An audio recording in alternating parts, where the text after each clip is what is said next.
Shqipëria ka barazuar 0-0 ndaj Serbisë në ndeshjen e vlefshme për kualifikuesit e botërorit, një takim ku Kuqezin ka ndarë pikët me Serbinë, ndërsa fitoria ishte shumë e afërt, por për fat të keq, fati nuk ishte as pak në anën tonë për të dalë me 3 pikët nga kjo përballje. Më poshtë do të gjeni vlerësimet e bëra nga koha shtesë rreth notave sa i përket lojtarëve të kombëtares. Tomas Rakosha, nota 6.5. Ndeshje shumë e mirë e Rakoshës, më në fund vjen një pritje e tij që mban në lojë ekipin dhe na jep një pikë. Në momentin kur të gjithë prisin golin e Shqipërisë, Mitrovic gjendet para tij dhe Rakosha bën një pritje spektakolare, duke evituar golin e sigurt me instinkt. Ndeshja e mirë ofroi siguri. Hysaj, nota 7.5. Më pare kemi kritikuar me të drejtë, por kundër Serbisë, Hysaj nxori ndeshjen e jetës. Ndeshje spektakolare nga ana e Hysajt, nuk la thuajse asnjë krosim nga krahu i tij, fitoi shumë duele vendimtare dhe fitoi penalltin që mana e humbi aq lehtë. Shkodrani nxori ndeshjen më të mirë në kombëtare të këtyre viteve të fundit, por një moment në pjesën e parë tregon gjithë karrierën e Hysajt te Shqipëria. Fitoi një duel vendimtar në zonën tonë, duke hequr topin, dhe më pas, duke u menduar gjatë për të dhuruar pak spektakël, gaboi në pasim dhe hapjen e topit. Hysaj është shumë i bukur kur luan thjesht, duhet të kuptoj gjithmonë limitet e tij. Berat Gjimshiti, nota 6.5.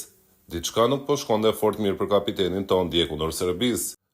Rallë herë ndodh që ta shohësh tiki kundërshtari siç ndodhi me Vlahovic, aty ku mori edhe kartonin e verdhë dhe në 2 momente të tjera shfaq mungesë vëmendje, por për fatin e madh, këtë herë krahu i mbrojtjes ishte i blinduar dhe pak topa po hynin në zonë, duke shpëtuar një mbrëmje jo fort në mirë të kapitenit. Arlinda Jeti, nota 6.5. Ndeshje e mirë për Ajetin, që tani ka marrë vendin e Ismailit. Në disa momente, topi i shkonde huq dhe nuk po i dilnin parashikimet sipas idesë së tij. Topi nuk po i përgjigjej siç dëshironte. Në një moment në pjesën e dytë, në një duel në mesfush, lojtari i Serbisë nxori huq dhe i mori kohën, siç bëri Harry Kane te goli Angli-Shqipëri. Kjo është ajo që të frikson paksa. Ajeti është i pakalueshëm, por në një moment prish gjithë kështjellën që ka ndërtuar. Kjo dhe për shkak të kampionatit ku luan dhe të nivelit që kanë kundërshtarët kur luan te Shqipëria. Mitaj, nota 8. Nëse Shqipëria do të ishte ekip në një kampionat dhe jo kombëtare, Mitaj do t'i thonim: vlla, shiko për më larg, je për më shumë se sa kaq. Praktikisht i vetmi futbollist që nuk ka frikë të mbaj topin në këmbë, të dribloj 2, 3 dhe 4 kundërshtar, të fitoj çdo duel dhe të jetë gjak ftohtë. Në momentet që të gjithëve nisej tu dridhej këmba, është kaq shumë i ri, por kaq shumë i talentuar. Dhe fatkeqësisht është vetëm një. Ua kishim thënë që në fillim që kjo ndeshje do të ishte ndeshja e Mario Mitajt. Qazim Laçi, nota 6.5. Një ndeshje e mirë edhe për Qazim Laçin, shumë shpirt dhe grindje vendosur në fushën e lojës, shpeshherë edhe disa lëvizje që i befasonin edhe kundërshtarët, nga dëshira e madhe për të dalë në sulm dhe që topi të shkonde sa më afër portës së Serbisë, bënë disa gabime të thjeshta në pasime. Kristian Aslani, nota 7. Aslani ka treguar rritjen dhe minutat e marra së fundmi me Interin. Në fillim nuk po hyne dot në lojë ashtu siç dëshironte, vetëm pak u desh dhe menjëherë filluan topat që mund të mbrin vetëm nga këmbët e Aslanit. Lëvizjet me trup, pa e prekur fare topin, janë një tjetër klasë më vete që e zotëron vetëm Aslani. Ndeshje shumë e mirë nga ana e tij. Julian Sheu, nota 7.5. Fenomenal. Nëse shikon karrierën dhe mënyrën se si është rritur, të lë pa fjalë. Nëse dikush kishte dyshime se lavdërova më kot më parë, pasi po luanim vetëm kundër Andorës, në ndeshjen e tij debutuese, Julian Sheu e tregoi veten edhe ndaj Serbisë, ndaj lojtarëve të kampionateve më të forta në Europë, e tregoi se sa vlen. Thyrje reaksionesh, guxim, marrje topi, hapje topi, ishte fantastik në çdo veprim.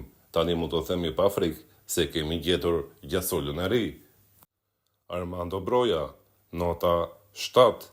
Ka të gjitha cilësitë dhe potencialin për të bërë diferencën. Pavlovic nuk e përmban dot. Mbrojtësi Milanit ndëshkohet me karton të verdh nga dueli me shqiptarin. Një tjetër sprint i fuqishëm në pjesën e dytë, por nuk ishte askush në qendër për të shtyr topin drejt rrjetës.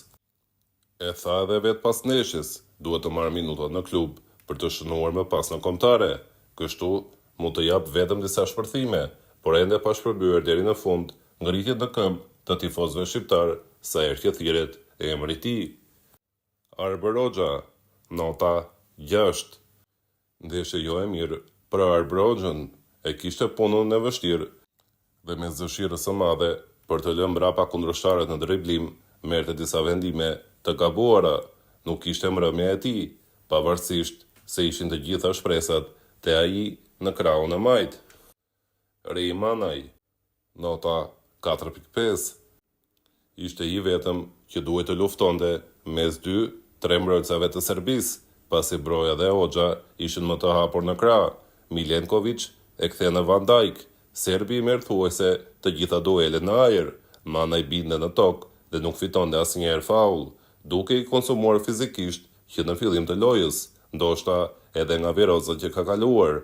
Më pas, kur u mbet atë penallti, i vendos kapakun historisë.